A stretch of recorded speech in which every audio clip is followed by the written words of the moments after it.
पदं दर्शितं येन तस्मै श्री गुरुवे नमः। आञ्जनेयं मणिपाटलालनं काञ्चनाद्रिकमनीयविग्रहम् पारिजाततरमूलवासिनं भावयामि पौमानन्दम्।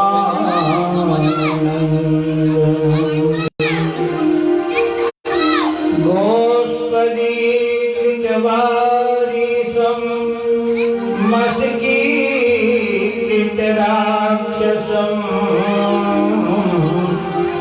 रामायण महामालारत्नं वन्दे लीलामयम्।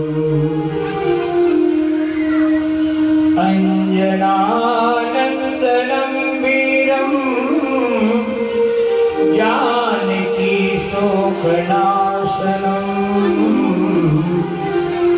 कपीसमक्षहन्तारं वन्दे लङ्का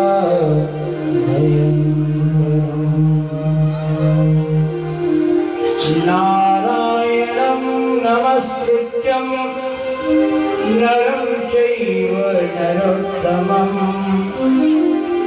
देवी सरस्वती व्यासं ततो जयमुदीरये।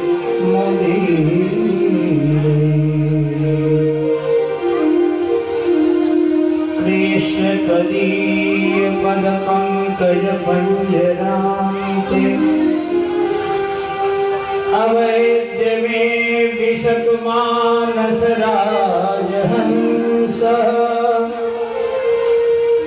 प्राणप्रयाण समये कफपित्तवातैः कण्ठावरोधनविधौ स्मरणं कुतस्ते। कृष्णाय वासुदेवाय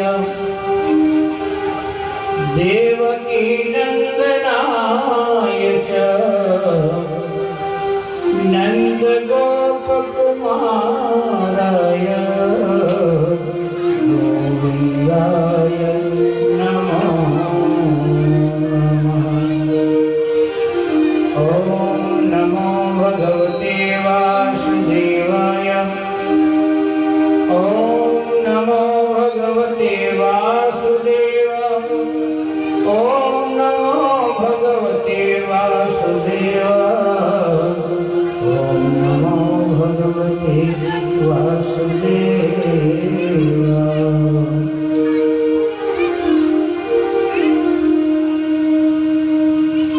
परम मंगलमय भगवत स्वरूप श्रीमद्भागवत महापुराण अंतर्गत सप्ताह ज्ञान यज्ञ, इस ज्ञान यज्ञ का आज द्वितीय दिवस के रात्रिकालीन कथा का समय। जो भी भगवत प्रेमी भगवतानुरागी गोविंद के चरणों में प्रीति करते हैं, श्रद्धा रखते हैं, उन सब के चरणों में व्यासपीठ से मेरा प्रणाम। सभी विद्वद्जन, आचार्य बंधु, विप्रगण, वाद्य यंत्र पर विराजमान हमारे कलाकार बंधु, सबके चरणों में मेरा कोटिशः वंदन, अभिनंदन, प्रणाम। अब आइए हम लोग आज की कथा में प्रवेश करें, लेकिन अपने अपने सद्गुरु भगवान को याद करते हुए, मन वाणी को पवित्र करते हुए। गुरुदेव तुम्हारी जय होवे, गुरुदेव तुम्हारी जय होवे, गुरुदेव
सुलभम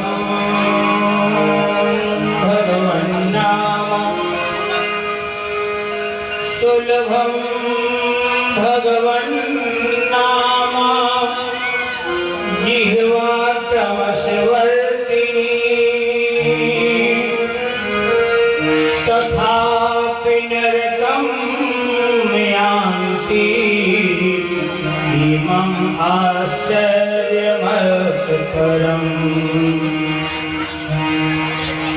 एक बार व्यास जी के पास कुछ ऋषि लोग इकट्ठा होकर के आए और ऋषियों ने व्यास जी से पूछा, महात्मन सबसे बड़ा आश्चर्य क्या है? व्यास जी से ऋषियों ने पूछा, महाराज सबसे बड़ा आश्चर्य क्या है? तो व्यास जी ने बताया कि सुलभम भगवन्नाम सुलभम भगवन्नाम जिह्वा क्रमशवर्तिनी तथापि नरकं यान्ति इमम् आश्चर्यमत्परम्।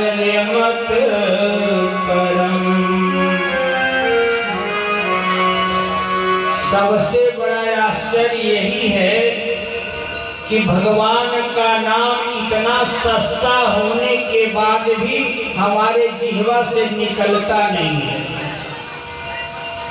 हम यह जानते हैं कि भगवान नाम कीर्तन नहीं करेंगे तो हमें नरकगामी होना पड़ेगा, हम नरक में जाएंगे। लेकिन इतना जानने के बाद भी एकदम सरल, एकदम सुगम, बिना पैसे का भगवान नाम है, लेकिन फिर भी हम भगवान का नाम नहीं लेते हैं। अब इससे बड़ा आश्चर्य क्या होगा? आप लोग कितना बैतरनी पार होने के लिए पंडित जी को दान दक्षिणा देते हो? महाराज हमारे बाबूजी को बैतरनी दे दो, छुआ दो, बछिया छुआ दो। अरे पंडित जी खुदे डूबने वाले हैं, तुमको क्या उबारेंगे? खाक बैतरनी से पार हो जाओगे। रुपया खर्चा करते हो, धन खर्चा करते हो, दौलत खर्चा करते हो। एक बार तुम्हारी जिह्वा से केवल राम नाम शब्द निकल जाए तो भवसागर से पार हो जाओगे। बैतरनी की कोई आवश्यकता नहीं पड़ने वाली। हम नहीं कह रहे, लिखा है नाम ले भव सिंधु सुखाई अकरहु विचार सुजन मन माही। भगवान का एक बार नाम ले लो तो भवसागर सूख जाता है। तो फिर भवसागर सूख जाएगा तो हम पैदल चले जाएंगे। हमको पार होने के लिए बैतरनी की क्या आवश्यकता है? इसलिए महाराज जा सुनाम एक बारा अवतरहि नर भव सिंधु पारा।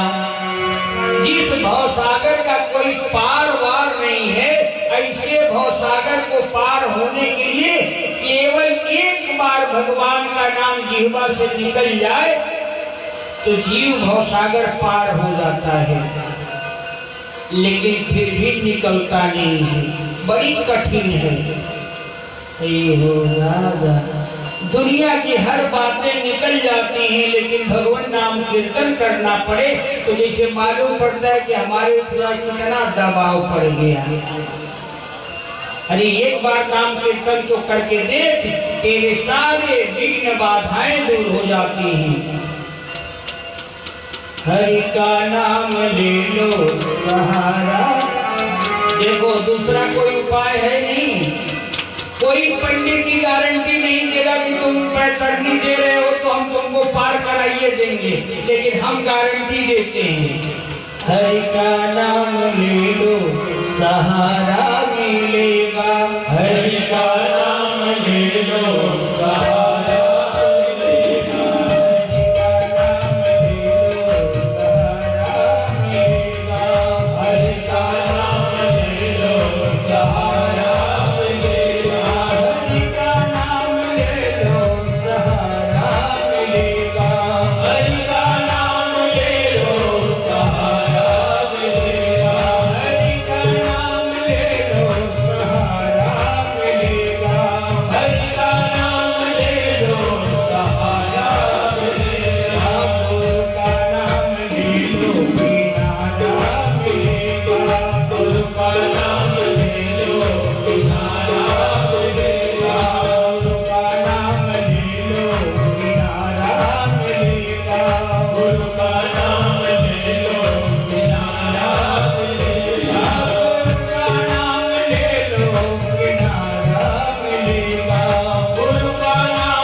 विराम दिए थे उसके आगे। बुढ़ऊ बाबा, कथा दिन में कहां तक हुई थी? पता है आप कथा सुन रहे हैं ना, आप भागवत की कथा सुन रहे हो। दिन में कथा कहां हम जाके विराम किए थे, कुछ पता है? बाबा क्या करें, सुनोई तो ठीक बा लेकिन भूला गए। दिन की कथा हम वहीं विराम दिए थे। भीष्म पितामह अपना शरीर त्याग करके भगवान के लोक गए, भगवान ने उन्हें सदगति दिया। अब यहीं से कथा हम आगे लेकर के चलते हैं। आज परीक्षित जन्म की कथा है। आज परीक्षित को श्राप लगने वाला है और आज श्री सुखदेव स्वामी का आगमन होगा और भागवत की कथा श्रवण करेंगे परीक्षित जी महाराज। आए बैठ जाए। सब लोग सोचेगा जब पंडित जी आधा कथा कहले 5वां शंख बजे तब चले, इक्के बेर जाते प्रसादी मिल गए। हंसई ठेठाई फूला वही गाला, दोनों काम न हो ही गोपाला। यह मत जानिए आप लोग कि दोनों काम एक साथ हो जाएगा।